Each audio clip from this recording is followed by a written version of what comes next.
ensuite.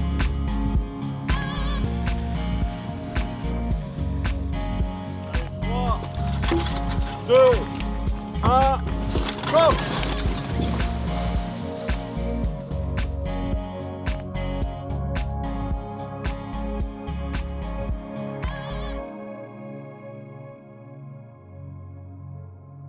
We are in a site that is well known by the recreational divers, so we did not discover the site, but we are trying to discover how this site works, so try to look it with a different angle of view. In the middle of nowhere, let's say 7 miles from the coast, 80 meters depth, is a small oasis in which two gorgeous forests thrive and modify the environment and increase biodiversity. The two forests are the Paramuricea clavata, the red Gorgonian forest, which is characterized by fan shape of the colonies that develop mainly in 2 dimensions, like a fan, while the black coral forest, Antipatella subpinnata, is characterized by colonies that develop in plume form and more 3-dimensionally developed. This is interesting because there are 2 forests in the same place, so the environmental condition like current, nutrients, organic matter and fauna supposedly is the same. So it's kind of a natural laboratory, perfect to study the effect of the 2 different forests on the same environmental condition. What is striking is to see a red Gorgonian population in very good health status. The red Gorgonian of this area have been almost destroyed by the effect of heat waves, the increase of temperature of the water that decimated the shallow population. It's remarkable to see that the big mortality affected population just to 40, 50 meters sometimes, but in this population at 75, 80 meters depth are temporarily safe from the effect of heat waves. The question is how much time we have before the effect of the heat waves arrives also on this deep population. C'est pas un énorme massif comme on avait à Fourny. C'est plus une grosse ou 2 grosses patates et des rochers un peu autour. Et du sable, c'est beau, hein. Attends, je vais venir. C'est là que tu te rends compte que Fourny, c'était le site, il était dingue quoi. Ah, après, il y a ce qu'il faut, je pense, hein. La grotte aux crevettes là, stylé. Ah de fou, mais j'appelle ça la grotte aux crevettes. Moi je prends les termes du coin, hein. Pas de m'embrouiller. Quand on plonge sur ces habitats, qui présentent une diversité d'espèces et une multitude d'individus, on voit bien que c'est des écosystèmes qui sont riches, en fait, tout simplement. Ici, en Méditerranée, on trouve des nudibranches, on trouve des gorgonocéphales, des larves, des œufs de roussette. On voit bien que l'abri sert à une multitude d'espèces, à différents stades de leur évolution. Et en même temps, on comprend bien que tout ça, c'est très lié à l'habitat de base, ici les gorgones ou les coraux noirs. Et que si on les fait disparaître, c'est évident que ça va impacter l'ensemble de l'écosystème.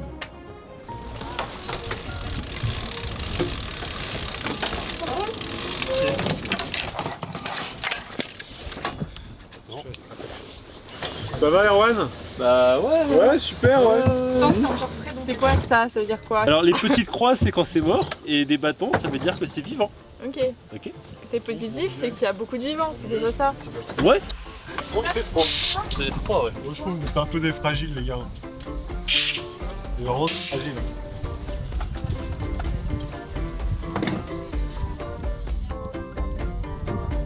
Les espèces qui nous intéressent, où est le sable, où est la zone in, out, enfin tout ça, avoir vraiment une organisation pour toute la mission.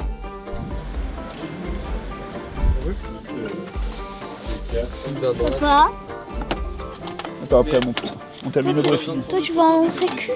Non, je vais plonger mon chat.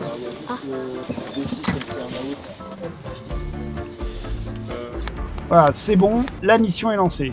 Et faut pas traîner parce qu'entre les tournages sous-marins, les tournages terrestres et tous les protocoles scientifiques, le programme il est chargé. Alors sur ce site très exposé, surtout par Mistral ou Vendès, chaque plongée devient précieuse.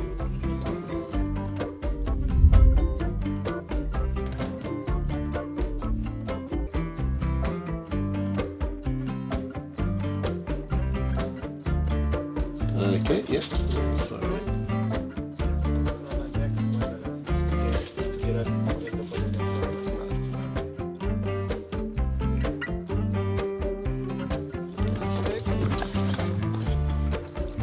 Les plongées s'enchaînent et malgré tout, on arrive finalement à boucler le travail. Alors, on peut le dire, c'est un accomplissement, bravo à toute l'équipe.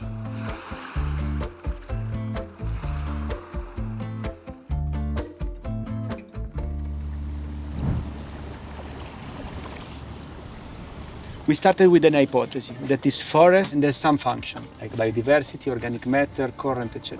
But all these functions are concepts that are not visible. So when we go underwater, we take data, but we don't see the current, we don't see the organic matter, we don't see the microscopic.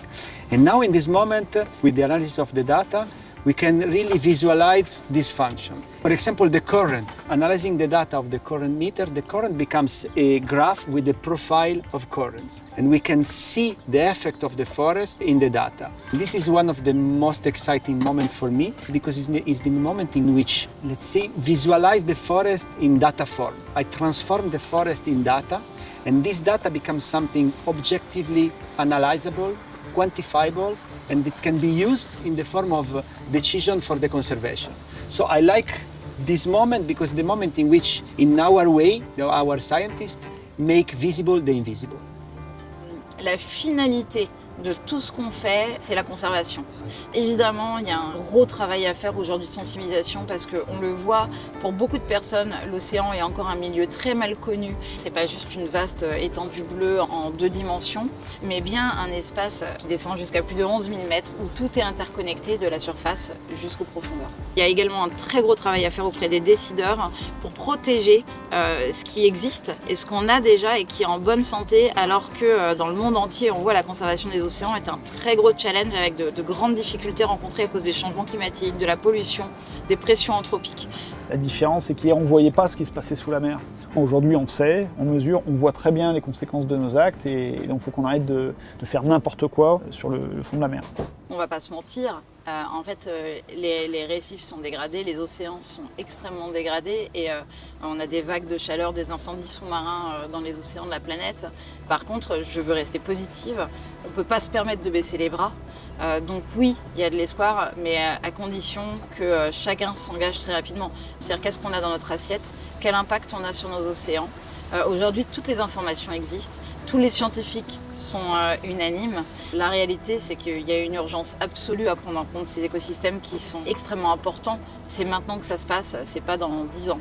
Évidemment, cet engagement, il est apporté auprès des décideurs, auprès des politiques, et ça demande un peu de courage, mais je pense que ça amène énormément de fierté et de bonheur, parce que je pense qu'un monde dans lequel on se reconnecte à la nature, c'est un monde dans lequel on est plus heureux.